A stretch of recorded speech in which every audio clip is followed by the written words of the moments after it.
Hello, people, YouTubers. I'm going to start off with a lot of people have dreams. A lot of people have bills. A lot of people have things they're trying to save up to buy. And what a lot of people don't know, there's $400 million in the U.S. government that is sitting accumulating interest. The government cries broke, but it's not. There's millions and millions of dollars out there. It's basically just sitting collecting interest. They spend millions of dollars for parks. Now, if you look at these parks in your town, in your city, there's no way they could have spent $1 million on a park. So, the thing is, where's the money? The money goes back into a fund. And it sits there. It accumulates interest. Because there's no way they spent $1 million for a park. It's like for a bridge. It's at $2.5 million. There's no way they spent that much money for a bridge. You know, this rusty and you know, even a brand new bridge. You know, maybe $500,000, maybe $250,000. I don't know who makes these figures. Well, anyway, let's talk about the U.S. Grant Fund. The U.S. Grant Fund goes to new businesses, new initiatives, new ideas, the new companies that come about. Now, there's personal grants and there's business grants. Business grants is about 400 something billion. Personal grants there's about 100 something billion. Now, a pebble of the personal grants goes to organizations that pay you back rent, they pay your back oil bill, pay your back electricity, pay rent security, just a pebble of that money. Now, let's talk about the rest of that money. The rest of that money is for anyone that asks for this money the correct way.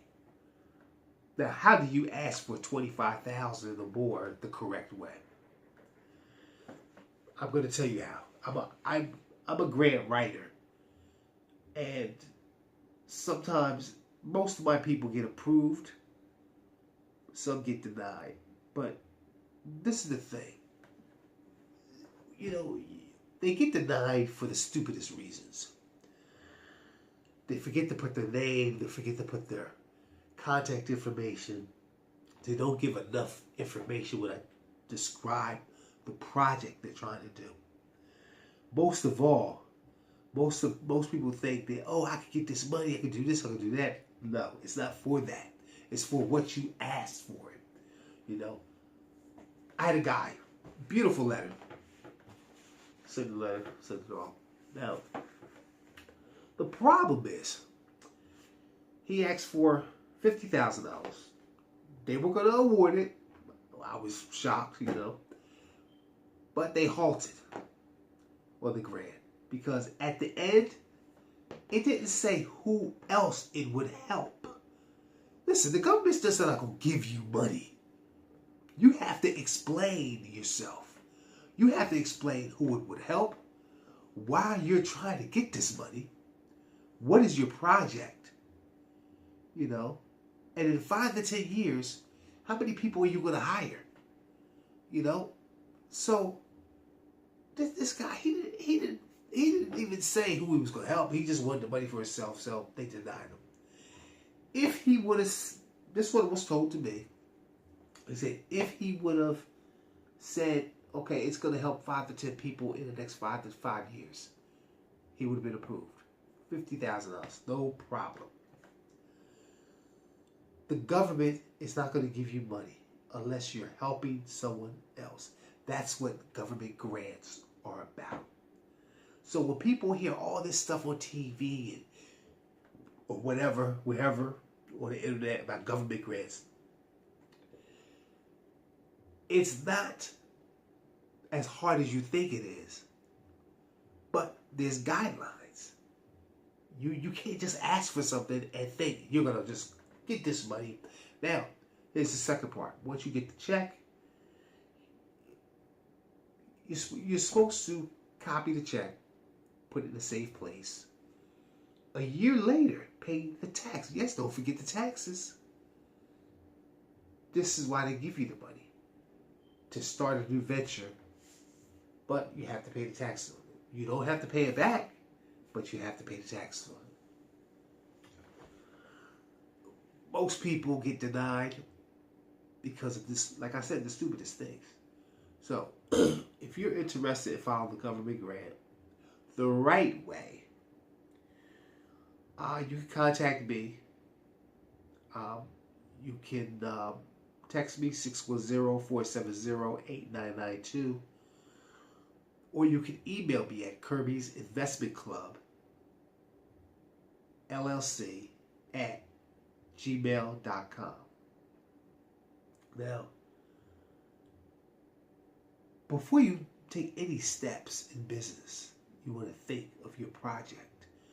You want to think real hard, because you want to make sure you have enough information that when they look over your letter, that they're intrigued by it. Let me explain something. This is how the grant process works. There's a letter. Your letter is going to be formatted once I get it. It's going to be broken down.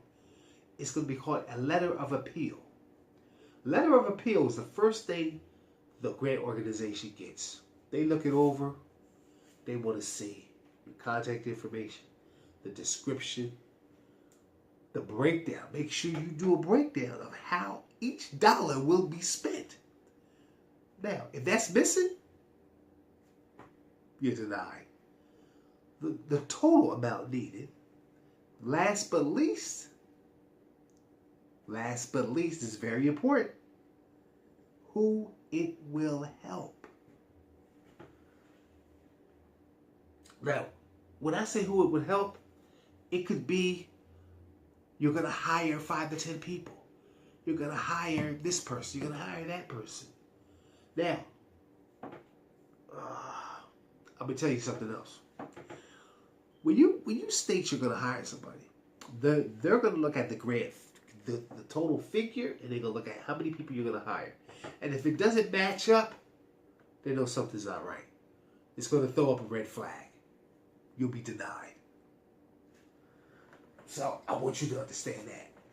If you need help with that, I'm more than happy to help you with it. You know, I cannot write none of it. I can only write what you write. You know. Now, most business grants require anything over, I think it's 100. Yeah, or anything over $50,000 or up, you're going to have a business plan. Now, we also do business plans. Our business plans, bank and investment certified. They cost between $299 and $399 for a business plan. So, yeah, so it's very costly. Now, let's say you get denied. We offer a full refund, so it's no problem with that. But my job is to make sure you get approved. So, you know, I don't get paid unless you get approved. So I'm going to try my best to get you approved. Other than that, I think that's about it. You know, I just want you to understand how the grant process works. Thank you.